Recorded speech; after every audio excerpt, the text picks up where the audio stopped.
Hi everyone, I'm Dr. Rachel Horrocks-Birss from the Academic Skills Centre, and today I'm going to be talking you through a few short videos to support you in writing your autonomy assessment. So to start out, I'd like to talk to you a little bit about how to get the most out of this resource, because normally this would be a face-to-face and in-person class, and now with it being via video, things will be a little bit different. So firstly, I'd suggest that you download the worksheet that will be available either as a Word document or a PDF. You can print this out or you can leave it on your computer, but on the worksheet, what you have is a list of all the different activities that I'll be talking about in this video and some space to write down your answers. So I suggest that you watch the videos and then pause the videos for the activities kind of when I say, or at the end of the video if there's an activity there, before moving on to the next video, do the activity on the worksheet. You can also chat with a friend. Normally these classes would involve quite a lot of group discussions. And so if you're finding a particular activity perhaps challenging or it flags up something really interesting for you, then why not text or call a friend to talk through some of the material?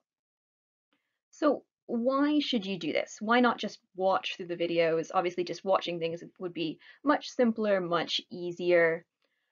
So as I said, normally this is an in-person session, and normally it's quite an interactive session. I wouldn't just stand at the front and lecture to you, and you just passively sit and listen, but I would ask you to do things. I'd ask you to talk through things with your friends.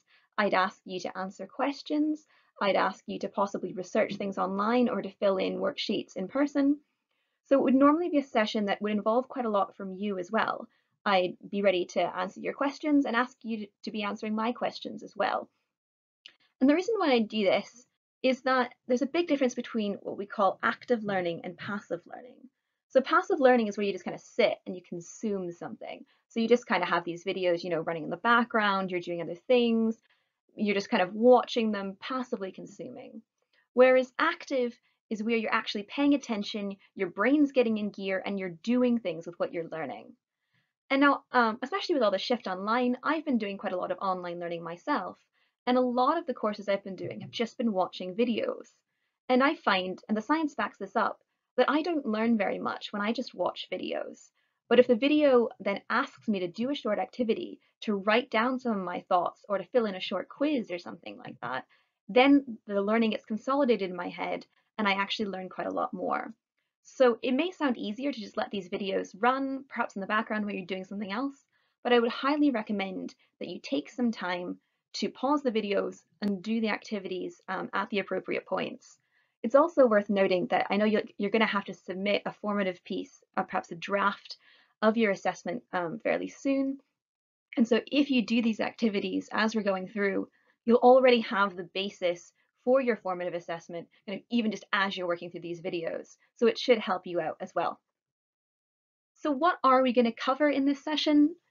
First off, we're going to talk about how choosing your topic and narrowing down your focus. So rather than just trying to cover absolutely everything, how do you pick just one or two topics to focus on, and how do you narrow those down so they're really helpful and specific? Then we're going to help you find and engage with scholarly sources. So we'll talk a bit about how to figure out when a source is reliable and worth using.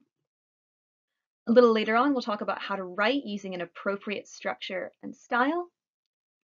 We'll talk a little bit about reflective practice and reflective writing. And then finally, we'll talk about how to identify your next steps for getting support and moving forward with your work. So here is the very first activity. And it's called What's New? So what I'd like you to do is pull out that workbook and answer the following questions just quite quickly. It just take a minute or so. So what new challenges will this project pose? What things might be harder or something that you're not familiar with compared to previous assessments you've done? What new skills will you need? Do you need to improve your research skills, improve your structuring skills, your writing, your reflecting? What new skills do you think you're going to need for this autonomy assessment? And then what's most exciting? So what are you most excited to get out of this project?